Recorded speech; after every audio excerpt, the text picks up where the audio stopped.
Começou, Vida de Startup, aquele programa do Neofeed que a gente não conta só aquelas histórias bonitas, as histórias lindas das empresas. A gente gosta mesmo é do perrengue, as adversidades.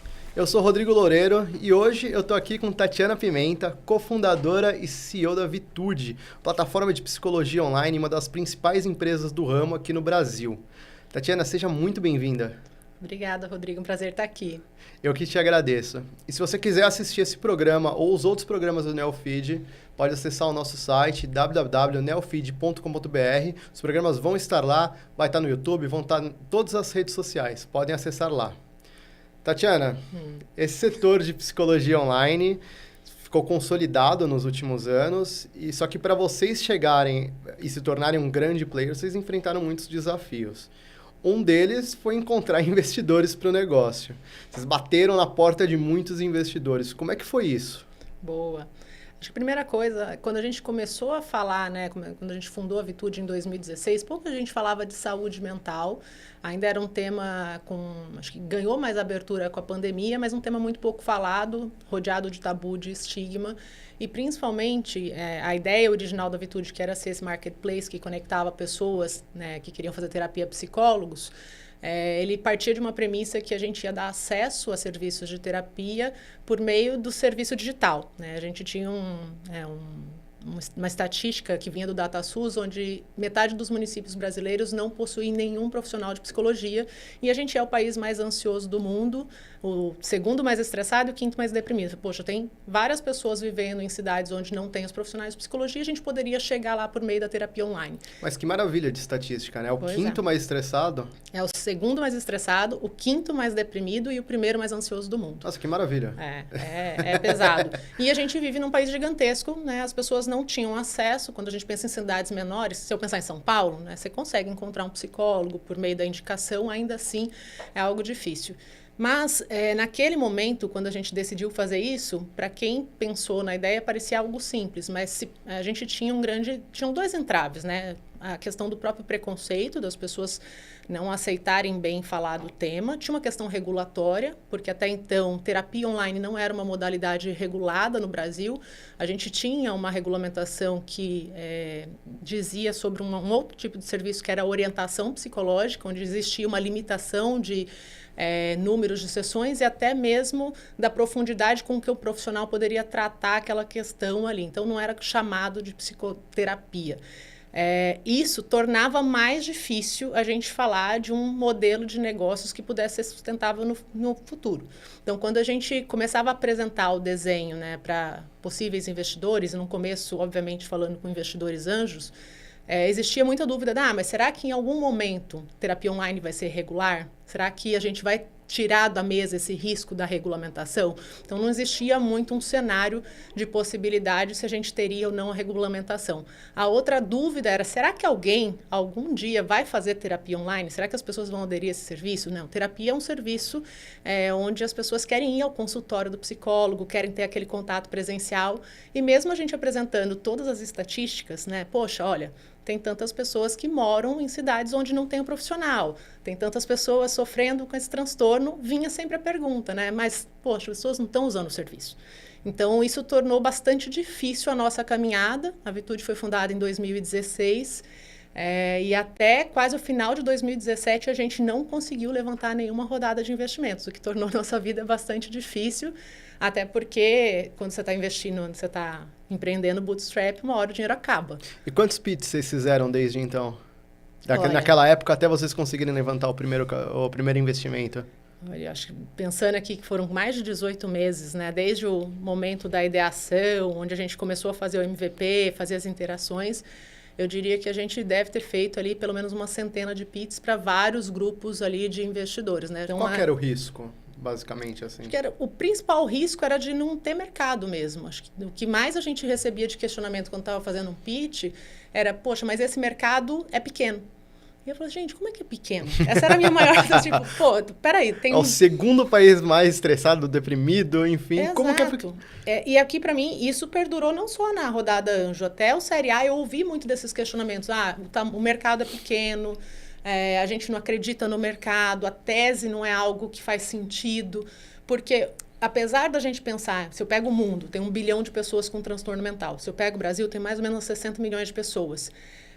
A quantidade de pessoas que usam o serviço é muito baixa. Então, no Brasil, 3% da população só faz terapia.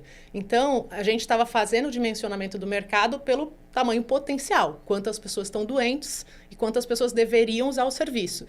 E os investidores estavam olhando pelo mercado que está acostumado a usar. Né, que é o mercado, poxa, não é quantas pessoas estão doentes, é quantas pessoas estão fazendo terapia. E, obviamente, se eu tenho um mercado que ainda não nasceu e que está mal informado, mal educado, esse número é muito pequeno. Uma centena de PITs que não deram certo. Quando foi que você conseguiu virar a chave, conseguiu fazer com que algum investidor falasse assim, não, eu vou apostar nessa ideia que isso vai dar certo? Boa. Teve um episódio bem interessante e quem liderou a nossa rodada Anjo foi uma empresa tradicional do setor de psicologia que nunca tinha feito um investimento anjo antes na vida. Eu participei do Fórum Mulher Empreendedora, a convite da Ana Fontes, né? Eu lembro um dia que ela me ligou, Tati, a gente vai ter o fórum e tinha uma pessoa que estava programada para vir fazer um painel que teve um imprevisto, você pode participar do painel com a gente, fazer uma discussão e contar um pouquinho do que você está fazendo na Vitude? Falei, claro. Isso ela me ligou de manhã e o painel era à tarde. Né? Que empresa que foi essa? A Vetor Editora. Vetor Editora. Exato. Aí fui lá pro evento, participei do painel, contei um pouco da história da Vitude. Quando o painel terminou, né, que a gente desceu ali do palco, uma das pessoas que estava na plateia se aproximou, se apresentou, falou, olha, meu nome é Ana, eu trabalho numa empresa de psicologia chamada Vetor Editora, a gente faz teste psicométrico. E a gente é muito forte em teste para trânsito e para aviação. Né? Todos aqueles testes de pauzinho que a gente faz quando vai tirar a habilitação, aquele teste é um teste feito pela Vetor. E ela falou assim, a gente está querendo entrar no mundo corporativo e talvez possa fazer sentido uma parceria com vocês. E até então, aquela pessoa que estava ali era uma pessoa da área comercial do Vetor. Uhum. Então, eu acho que ela entendeu no meu discurso que na época a gente já produzia, era muito forte produção de conteúdo, porque a gente sabia que o mercado precisava de educação e a gente já tinha ali, sei lá, uns 2 milhões de tráfego por mês de visitantes únicos. Era Isso uma coisa... foi em que ano, especificamente? 2017. 17. Então, a gente não tinha tanta atração de consultas agendadas, mas a gente tinha um tráfego enorme. Então, na visão dela, poxa, um tráfego gigante ajuda a vender o meu material, que é teste psicológico. Aí a gente fez uma reunião com o diretor dela, que era o diretor de vendas, conversa vai, conversa vem. Poxa, que legal! Aí eles se assustaram bastante com o tráfego, falaram, não é comum uma empresa ter um tráfego desse tamanho. Queria apresentar vocês para o Ricardo Matos, que é o nosso CEO. Você topa? Eu falei, topo, vamos lá. Quem sabe saiu uma parceria legal aqui. E aí, na conversa com o Ricardo, contando como é que a gente tinha fundado a empresa, o que tinha motivado a fundação, e também, né, explicando um pouquinho por que a gente começou produzindo conteúdo, que a gente entendia que aquele mercado precisava de educação, ele perguntou assim, mas vocês estão procurando investimento? Eu falei, então, inclusive estamos com uma rodada aberta, quer que eu faça um pitch? E eu abri o computador, abri o deck e fiz o pitch para ele. Falei, você tem mais um sócio, né? Tenho mais um sócio. Posso conhecer teu sócio? E aí a gente marcou um outro bate-papo, né? O Everton veio, a gente fez mais uma conversa. Ele falou, vamos marcar um outro checkpoint aqui para daqui uma semana? Eu falei, vamos. E aí, quando a gente foi fazer esse checkpoint da próxima semana, ele já tinha ali um desenho e falou assim, poxa, a gente quer investir na Vitude, a gente quer colocar 500 mil na Vitude, tipo, agora. Nesse meio tempo, né, desses checkpoints, né? Sim. Você estava nervosa? Porque vocês ainda não tinham levantado capital. Mais de 100 pits que vocês fizeram não deram certo. Como que estava o seu humor, seu ânimo naquela época? Olha, era um período tenso, porque assim, já tinham sido 2 anos, né? Porque, querendo ou não, eu comecei a Vitude quase 8 meses depois de ter saído do meu último emprego. Então, eu já estava quase 3 anos sem salário. Para mim, aquilo já estava sendo um fator estressor muito grande.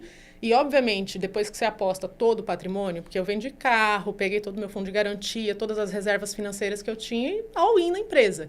Depois de 2 anos e meio não deu certo, além de quebrada, tipo, o sonho estava indo para o ralo. Então, eu acho que era um período que eu estava muito sensível, que qualquer coisa que alguém falava comigo eu chorava, literalmente. Onde tinham ali, né, algumas dificuldades. E eu lembro que foi um período que era um período muito instável, porque a gente não tinha... será que só a gente está sonhando que isso aqui vai ser possível? Porque todo mundo diz o tempo inteiro, Não, olha, ninguém nunca vai usar esse tipo de serviço, não tem mercado, o mercado é incipiente. Mas, será que só eu estou acreditando que tem mercado nisso aqui? Será que só eu estou querendo achar uma solução?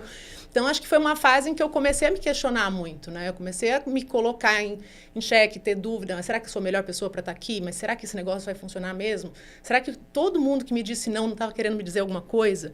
Então, acho que foi um período delicado, assim, e principalmente para a autoestima. Eu acho que foi um período que eu, pessoalmente, tive a autoestima mais baixa, assim, porque eu já estava num lugar de não acreditar mais que era possível.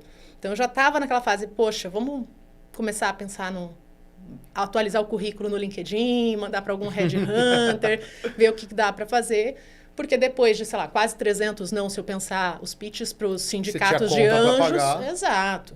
Eu já estava endividada, já estava devendo cartão, porque aí já tinha acabado minha reserva depois de 2 anos e meio. Já estava devendo cartão de crédito, já tinha gente me ligando, falando, pô, você não pagou o cartão de crédito. As coisas estavam difíceis, a gente tinha uma atração que era... Ela crescia todos os meses, mas era um marketplace que dependia só do take rate ali. A gente não tinha outras linhas de receita. Então, ele não pagava a operação. Uhum. E isso foi, assim, desgastando muito. E o custo de vida em São Paulo era super alto. Para você ter uma ideia, neste período, assim, faltando...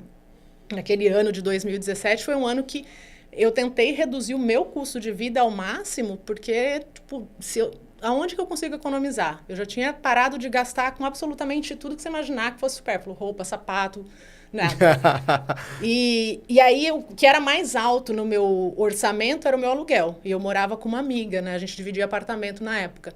O que eu fiz foi colocar um anúncio do meu quarto no Airbnb. E aí, eu alugava o meu quarto, combinado com essa amiga.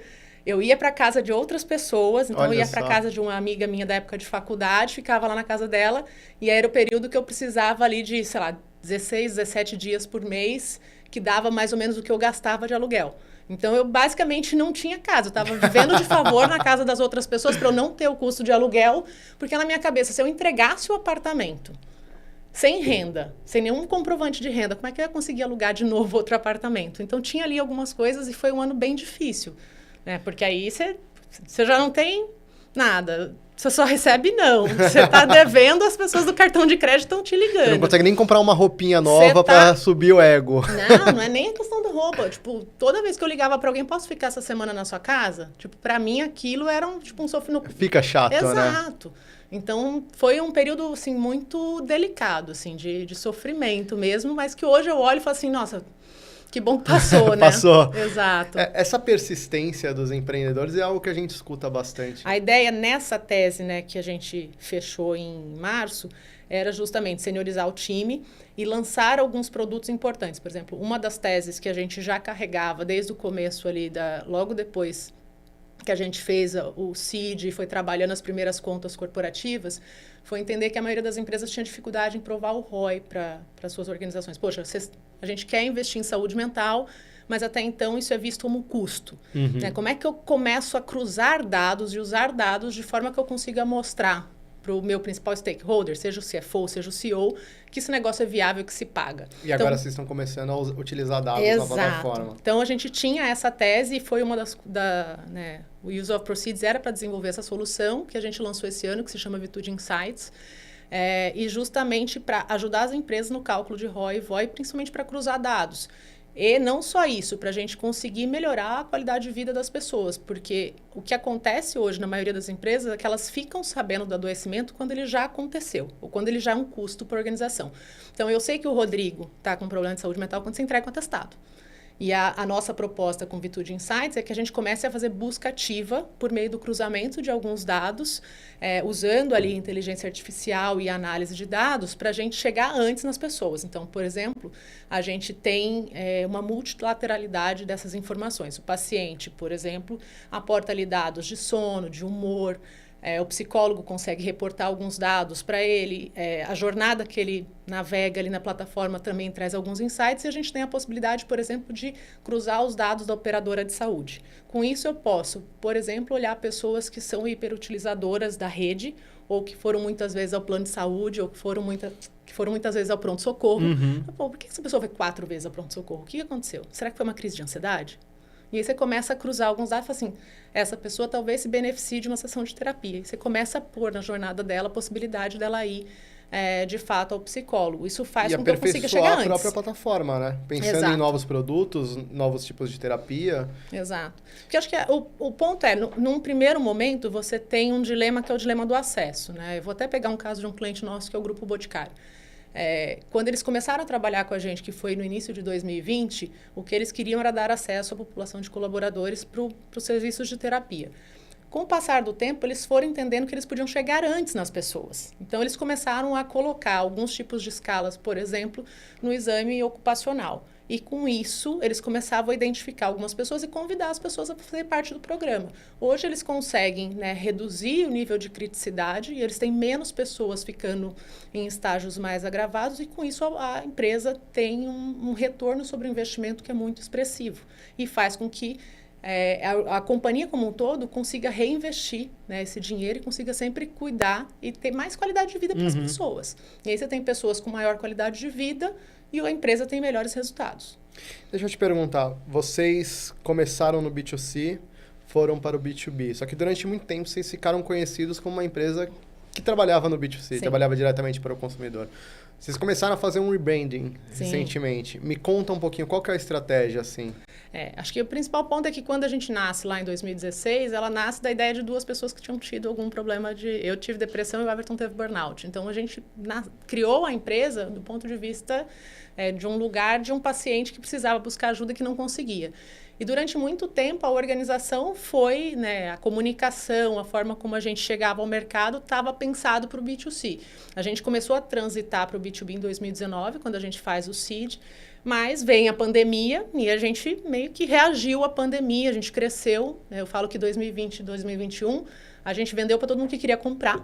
E depois a gente foi entendendo o processo de vendas, perfil de cliente, qual que é o perfil que mais funciona para a Vitude, mas a marca já não acompanhava mais, né? Se a gente olhasse identidade visual, posicionamento, tom de voz, ela não combinava com a nossa metodologia e com o approach B2B. A gente estava cada vez mais, né, se a gente olha os últimos anos, atendendo empresas gigantescas. O nosso perfil de cliente é o cliente, o enterprise acima de 10 mil vidas. Então, a gente tem, né, um Grupo Boticário, a gente tem L'Oréal, a gente tem Saint-Gobain.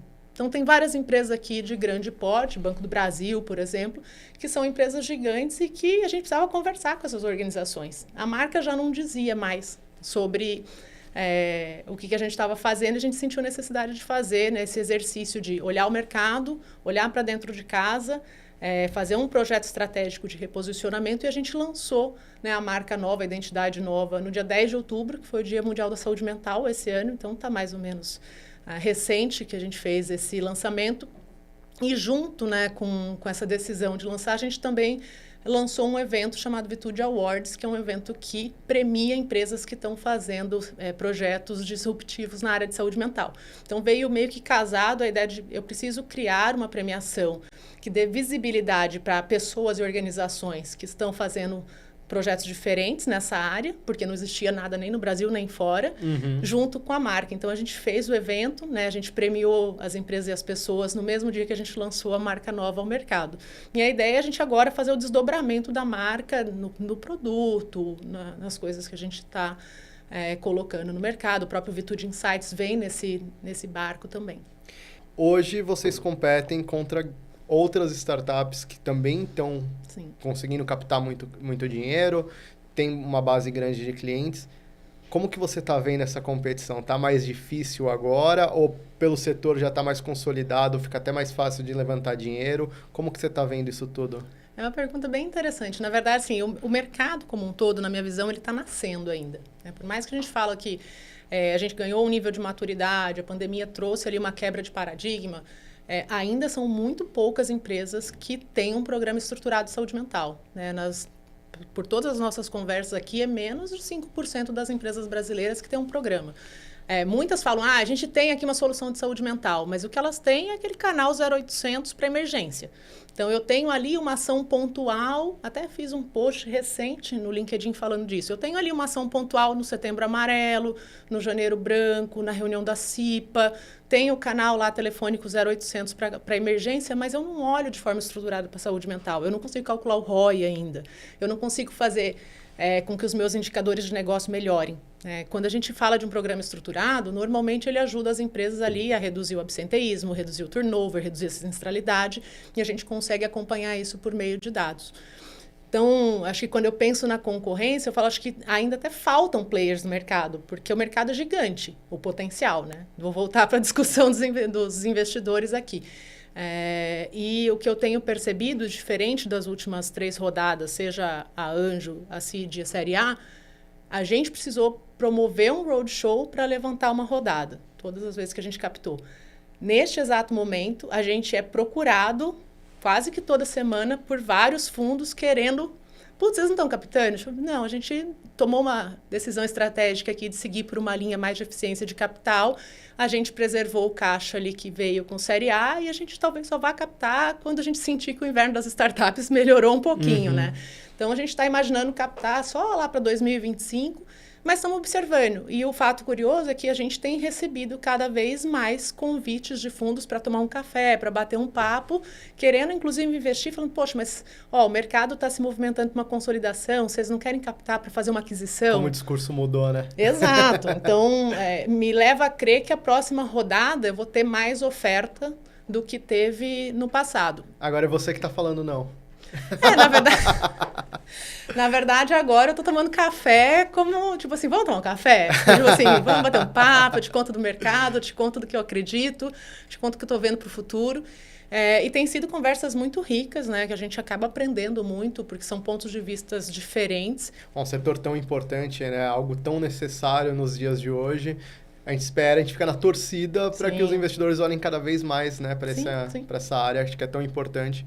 Tatiana, queria te agradecer pela sua participação aqui no Vida de Startup. Volte mais vezes, conte outros perrengues para a gente. Perrengue na vida de empreendedor nunca falta, né? Nunca falta. Se você quiser assistir esse programa novamente ou os outros programas do Neofeed, pode acessar o nosso site ou as nossas redes sociais, os programas vão estar lá. Eu conversei com Tatiana Pimenta, cofundadora e CEO da Vitude, uma das maiores plataformas de psicologia online do Brasil. Eu sou o Rodrigo Loureiro e a gente se vê na próxima no Vida de Startup.